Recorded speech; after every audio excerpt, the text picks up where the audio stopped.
Friends, मैं आप लोगों से कुछ बात करने के लिए आया हूँ। यूट्यूब पे आप कई दिन से वीडियोस देख रहे होंगे, बहुत सारी चीज़ें चल रही हैं। आप लोगों को लग भी रहा होगा कि कुछ ऐसा भी है जो हमें ना पता हो, या कुछ और आगे क्या होगा ये जानने की जिज्ञासा भी होगी। बहुत सारे लोग इसलिए देख रहे होंगे कि ये कुछ कर भी पाते हैं, नहीं कर पाते, हर बार ये ऐसा ही बोलते हैं। बहुत सारे लोग ये भी जानना चाह रहे होंगे ज्योति वहाँ जाएगी या यहाँ रहेगी।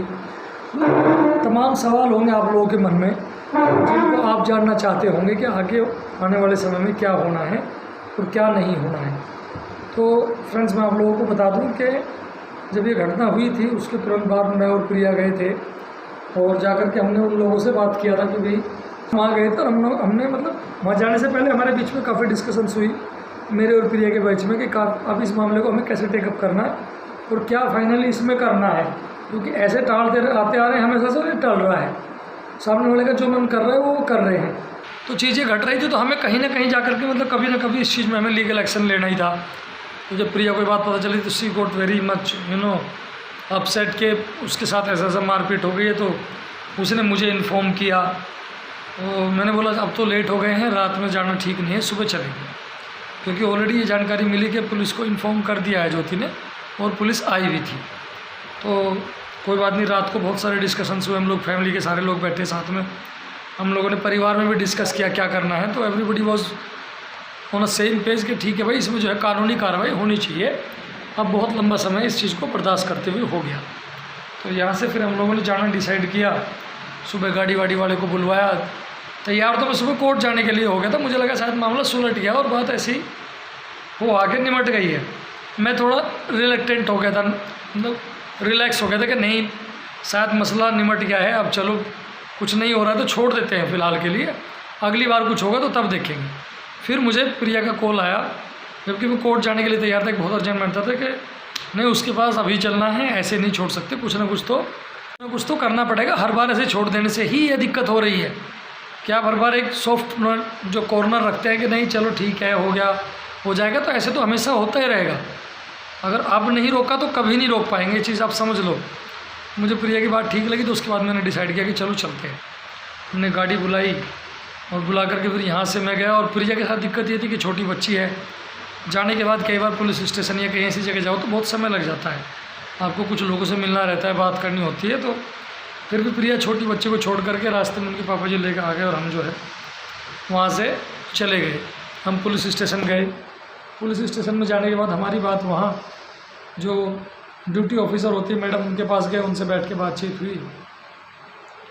उन्होंने सारा माजरा पूछा। फिर उन्होंने एक सीनियर उनके अधिकारी थे, मैंने उनके बारे में पूछा कि आपके जो SHO साहब है उनसे मुलाकात करवा दीजिए, हमें बात करनी है। तो SHO साहब मौके पर नहीं थे, तो फिर एक SSI साहब बैठे थे दहिया जी, उनसे बात हुई। उन्होंने बड़ा अच्छा रिस्पॉन्स दिया, उन्होंने पूरी बात पूछी, जानी, समझी, और उन्होंने कहा कि नहीं ये गलत है, इस मामले में हमारे डिपार्टमेंट की तरफ से कार्रवाई निश्चित रूप से होगी, आप थोड़ी देर के लिए बैठ जाइए। जब कुछ देर बैठने के लिए कहा तो मैं जाकर के साइड में बैठ गया। तो वहाँ मेरी मुलाकात किसी और से भी हुई, मैं उनका नाम और ये सब चीज़ें डिस्क्लोज नहीं करूँगा। वो एक महिला थी, तो उनके विचार मैंने सुने। उनके विचार मतलब ये थे कि ये सब तो घर में होता रहता है, और महिलाएं हैं, महिलाओं को तो सब झेलना ही पड़ता है, और इसमें क्या फ़र्क पड़ जाएगा, एक तो थप्पड़ तो लग जाए तो कोई ऐसी बड़ी बात नहीं। तमाम ऐसी चीज़ें सुनने को आई। तो फिर मैं अपने मन में यही सोच रहा था कि यार पुरुष प्रधान देश है, ये तो सब कहते हैं कि आदमी औरत को इज्जत नहीं करता, आदमी औरत का सम्मान नहीं करता, लेकिन ये भी सच है कि औरत भी औरत का बहुत ज़्यादा सम्मान शायद करना नहीं चाहती। बहुत बड़ी संख्या ऐसी महिलाओं की शायद होगी, I am not sure about, लेकिन सुनने के बाद कई बार ऐसा लगता है कि एक दूसरे से दुश्मनी निकालने जैसी वाली बात करती हैं। तो उनके विचार भी कुछ ऐसे ही थे। खैर वो सुन लिए। हमने कहा कि हम आपकी ये बात सब सुनने के लिए तो यहाँ आए नहीं हैं, मतलब आपसे हमारा संबंध भी कुछ नहीं है और आपसे हमें काम भी कुछ नहीं है। मैं तो SSI साहब ने यहाँ बैठने के लिए बोला है, तो 5 मिनट बैठे हैं, 5 मिनट बाद देखते हैं क्या करेंगे। तो 5 मिनट बाद ही उन्होंने जो है अपने एक पुलिस ऑफिसर को दूसरे उनके साथी के साथ हमारे साथ भेजा, और जाकर के हम जब ज्योति से मिले तो माना कि हाँ ज्योति के साथ गलत बहुत नहीं, मतलब थोड़ा नहीं बहुत गलत हो रहा है। उन्होंने ये बात भी मानी और उन्होंने पूर्ण सहयोग की बात भी रखी। लेकिन सवाल ये है, जो कानूनी जिम्मेदारियां हैं उनको वो लोग पूरा नहीं करेंगे, पूरा करना पड़ेगा उसको जो इस चीज़ के लिए जिम्मेदार है, जो जिम्मेदार व्यक्ति है। अब जिम्मेदार व्यक्ति क्या कर रहा, ज़मीन इधर नाम कर दी, कुछ उधर कर दी, सब ठेके पे दे दी, अपना आराम से ज़िंदगी को एंजॉय कर रहे हैं। तो जिम्मेदार आदमी को समझना पड़ेगा कि जो 2 बच्चे तुमने पैदा किए हैं, इनकी जिम्मेदारी आपके कंधों पर, वो आपको उठानी पड़ेगी। ठीक है, आप समझते हैं कि आप 4 आदमियों से बच के भाग जाएंगे, हम आपको कुछ नहीं कर पाए, कानून तो है। क्या 125 CRPC आप नहीं जानते क्या होती है? क्या आप डोमेस्टिक वायलेंस एक्ट नहीं जानते हैं तो जान जाएंगे, वो भी आप जानते। तो ज्योति की बात किसी हद तक बिल्कुल सही है। उस घर में शादी हो गया है, उस घर में रहना उसका अधिकार भी है, वो घर उसके बच्चों का भी है, लेकिन उस घर में ऐसे हालात में वो रहे कैसे, ये चुनौती थी। पुलिस भी वहाँ मौजूद थी, तो हमने डिसाइड किया कि ठीक है, बातचीत तो होती रहेगी, ज्योति को लेकर चलते हैं। ज्योति को लेकर के आ गए और पुलिस भी वहाँ से चली गई। थाने में कंप्लेंट थी, उसके बाद हमने जहाँ जहाँ हम कंप्लेंट कर सकते थे, जो जो कंसर्न डिपार्टमेंट थे, जहाँ जहाँ जेन्युइन तरीके से शिकायत की जा सकती थी, वहाँ वहाँ हमने शिकायत अगले दिन कर दी, है ना। जो जो हम कर सकते थे, मतलब प्रोसीजर जो भी फॉलो हो सकता था वो हमने किया। उस प्रोसीजर को अभी डिपार्टमेंट लेके आगे बढ़ रहा है और ज़रूरी कार्रवाई समय समय पे हो जाएगी। इसी बीच में कुछ लोग थे, उनका फ़ोन आता है कि भाई ठीक है, बैठ के बात कर लेंगे, ये है वो है, 2-4 बात, जो 4 समझदार आदमी होते हैं वही बात उन्होंने कही। लेकिन समस्या ये है कि ऐसी बात बहुत बार हो चुकी है और वो मानने को तैयार नहीं, ठीक है। और बाहरी लोग जिनका हस्तक्षेप उनकी ज़िंदगी में बहुत ज़्यादा है, वो लोगों को लगता है कि हम लोग कुछ कर नहीं पाएंगे, हम लोग कुछ नहीं करेंगे। देखिए, हम नहीं कर पाएंगे, बिल्कुल हमें करना भी नहीं है। जो करना है वो डिपार्टमेंट को करना है, ना कि हमें करना है। तो हम तो बिल्कुल ऐसे समय मानते हैं कि हम कुछ नहीं कर पाएंगे, लेकिन डिपार्टमेंट तो कर सकता है, वो तो करेगा। जो डिपार्टमेंट कर सकता है वो डिपार्टमेंट करेगा, यानी कि जो पुलिस कर सकती है, जो महिला आयोग कर सकता है, जो SSP ऑफिस कर सकता है, जो और अन्य डिपार्टमेंट कर सकते हैं, वो तो करेंगे। तो हम लोगों ने जहाँ ज़रूरी था वहाँ शिकायत सब कर दी है। मैं बात को छोटी करना चाहूँगा कि जो प्रक्रिया वो चल रही है, फिलहाल ये है कि ज्योति अगर चाहे तो अपने घर में जाके रह सकती है। अगर कुछ भी उसको होता है तो जिम्मेदार डिपार्टमेंट होगा जिसके पास शिकायतें पेंडिंग हैं। अब ये डिपार्टमेंट को देखना है कि वो कैसे इस मसले का हल निकालता है, या कल ज्योति के साथ कोई घटना होती है तो डिपार्टमेंट की जिम्मेदारी होगी उस शिकायत मिलने के बाद भी उन्होंने कोई कार्रवाई क्यों नहीं करी। तो अब बात डिपार्टमेंट के पास में, डिपार्टमेंट ने इंश्योर किया है कि वो जो भी संभव कानूनी कार्रवाई वो ज़रूर करेंगे, चाहे कोई भी कुछ भी कहे।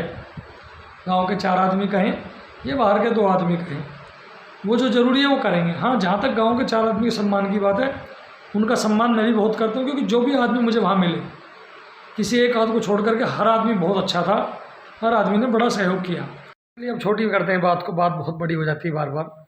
तो देखिए, घर तो समझदारी से चलेगा, साथ मिलकर चलने से ही चलेगा। सवाल रहा उन 2 बच्चों का, तो जितनी मर्जी कोई ताकत लगा दे उन बच्चों का हक नहीं मार पाएगा। अगर ऐसा होता है तो फिर इस कानून में से मेरा विश्वास उठ जाएगा, है ना, और वो मैं होने नहीं दूंगा।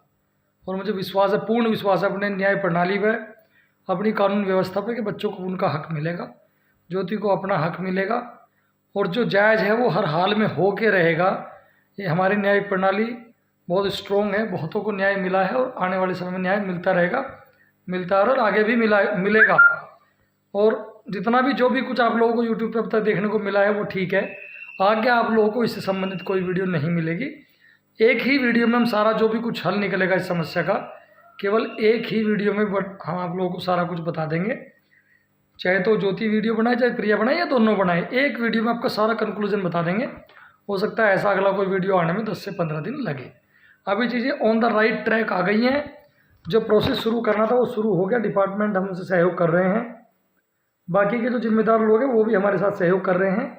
तो इसलिए अब बाकी चीज़ों को यूट्यूब पे लाने की ज़रूरत मुझे नहीं लगता कि अभी है। जब चीज़ें हो जाएंगी या बीच में कोई ऐसी चीज़ होगी जो आप लोगों से बताने और दिखाने योग्य होगी तो बीच में शेयर करेंगे। बस इतना ही आग्रह करूँगा उन लोगों से जो हमारा साथ और समर्थन दे रहे हैं लेकिन सामने नहीं आ पा रहे। बहुत सारे लोग ऐसे भी हैं जो गलत का साथ दे रहे हैं। तो उन्हीं लोगों से कहूँगा कि देखिए, सही का साथ दें, चाहे मैं हूँ चाहे आप हो। इससे किसी का घर बिगड़ने से बच सकता है। और जो भी इस समस्या का वैधानिक और सही हल होगा वो निकालने में हम लोग पूरी कोशिश करेंगे। और आप लोगों ने जितना भी हमें सपोर्ट और सहयोग किया उसके लिए बहुत बहुत धन्यवाद। मेरे पास बहुत फ़ोन कॉल्स आए हैं, मैसेजेस आए हैं, मैं आप सब लोगों का बड़ा आभारी हूँ। बहुत सारे एडवोकेट लोगों ने, बहुत सारे पुलिस वालों ने बात की है, बहुत सारे लोगों ने कहा है। इवन कुछ ऐसे भी लोग हैं जिनके बारे में नहीं बोलना चाहूँगा, इलीगल नहीं है, वैधानिक डिपार्टमेंट से जुड़े हुए हैं, जिन्होंने बहुत सारे सपोर्ट की तरह मतलब जो है कार्रवाइयों का आश्वासन दिया है। लेकिन ठीक, आप सबके सहयोग के लिए मैं यही कहूँगा बाद में कि आप लोगों का धन्यवाद है। जब आपके सहयोग की ज़रूरत पड़ेगी तो ज़रूर आप लोगों से सहयोग मांगा जाएगा।